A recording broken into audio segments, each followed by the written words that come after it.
anticipation, but between he and Kevin Durant, they couldn't hit the shots they needed to pull this thing out. Yeah, and really, Kyrie Irving had that stretch midway through the fourth quarter where he scored those 8 points and got the Nets back into it. They actually took the lead, but the difference here was the three-point shooting of the Charlotte Hornets. In fact, they were 17 of 32 overall. Their last 4 field goals were three-pointers, and then maybe the most unconventional of them all, and really the biggest shot of the game, was the Caleb Martin three. Yep. Where it was a bailout late in the shot clock. I'm still wondering when I looked at it. I still think that might have been a 2, but you know, it didn't get reviewed. Obviously, the refs would know. But that was a big one because at that point, it's a 1-point game. And, you know, Lamelo Ball was dribbling, going nowhere. He got Martin to bail them out. And then Kevin Durant down the stretch missed a lot of makeable shots. So it was really, you know, Kyrie Irving struggled early. Kevin Durant struggled late. And now where are you? You're in 9th place in the Eastern Conference. Right. Durant, to your point, 9 of 24 from the floor. Kyrie, 6 of 22. So they really struggled. But having said that, Kyrie found the shots he needed to down the stretch. Here we go, Frank. Nets down 6 and Kyrie attacking. Well, during the telecast, Richard Jefferson, Sarah were talking about it.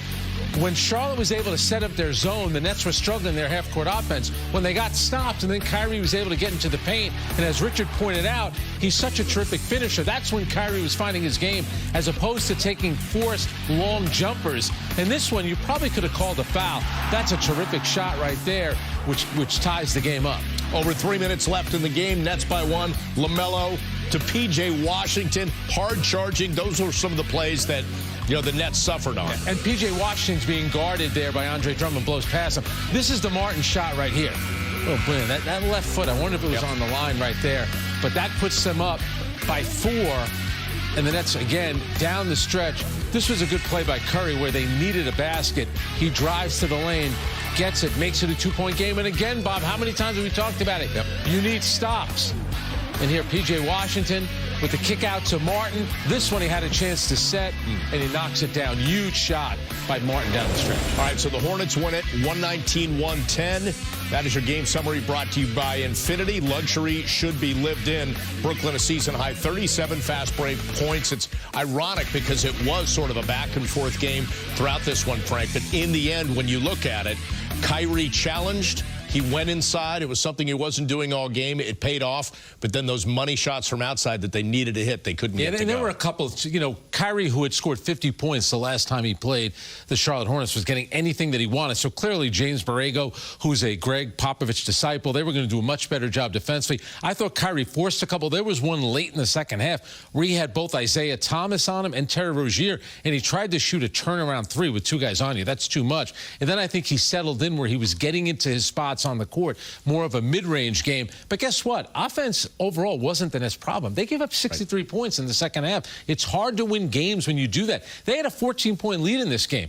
And granted, Charlotte was knocking down threes, and sometimes that's fool's gold. This time it worked out for them. The Martin 3, you know, late in the shot clock was big, and then they got an offensive rebound. He hit another one. So those 2 Martin 3-pointers down the stretch were massive. All right, so let's cement what you said, because if you dig into the Eastern Conference standings, you see the Nets and the Hornets each at 39 and 36. But now it's the Nets falling from the 8th to the 9th because of the tiebreak. And that's why Tuesday's game against Detroit is huge, because it's a team with a losing record that has played well and has been competitive. Then you have Milwaukee coming in on Thursday. Then you go on the road to Atlanta. So all of a sudden this stretch now seems a lot more difficult, and it puts a lot more focus on Tuesday's game.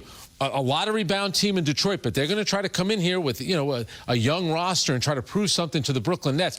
If you're Steve Nash, there's going to be certain things about this game that are going to make you happy. I think what he's going to be disappointed in is late in the game, they just could not get a stop when they needed it. And also, too, there were shots that Kevin Durant missed that he usually makes. So, you know, the cliche about being a make-or-miss league, the Charlotte Hornets were making every big shot. I'll live with all those shots that Kevin Durant was taking. The baseline jumper that he missed, then the pull-up 3 after Martin had made the 3. Those are shots that he normally makes. He just couldn't find the basket in that crucial time in the final 3 minutes. All right, so you take a look at the battle of point guards tonight. We'll break it down between Kyrie and Lamelo Ball and the way that they played. And let's start with Kyrie. Again, couldn't find his stroke early from outside, and then had to kind of start forcing his way towards that basket. Yeah, and I think early he also started it off with the drive down the basket, and this is it. Now he's isolated on Terry Rozier. Instead of settling for the long 3, look at that. And he's so good with his offhand, spinning in the lane and kissing it off the glass. for another basket. Now, here you have a tie game. Lamelo Ball isolated. There's a foul there. There might have been a foul there. Kyrie Irving with a tough pull-up jumper falls down. And what got Steve Nash all ticked off was at the other end, they called the foul with the contact, and he was wondering where was it at this end. But how about Lamelo Ball at certain points? There were moments in the game, especially late, where he was playing like a young player. But this three here, was he feeling it? Yeah, that was a deep three by him. And that's a tough one, too. Catching in the corner and fading a little bit to your left, and you still knock down the three. And he had 7 of their 17 threes. And, again, that's making it look easy. A guy that averages about 20 a game, and he throws 33 up tonight. And that's why about the Eastern Conference, and you think about right now those top teams, and even though the Brooklyn Nets are 9th, I still consider them one of the top teams. But you have Boston, you have Miami, you have Philadelphia, you have Milwaukee. And then you have a team like Charlotte. Think about how good they're going to be in the next couple of years, because they're going to put, they're going to build a team around LaMelo Ball.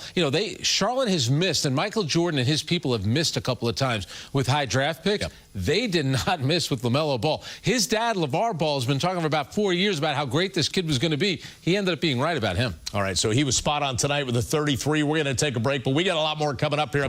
When we come back, we're going to hear from Steve Nash. Frank saying that he should feel good about some of the things that happened to his team tonight, falling 119-110. We'll find out what he has to say. We'll get more player reaction as well with the media and Michael Grady, and we'll take you around the NBA. We got a lot coming up on the postgame show, so stick around.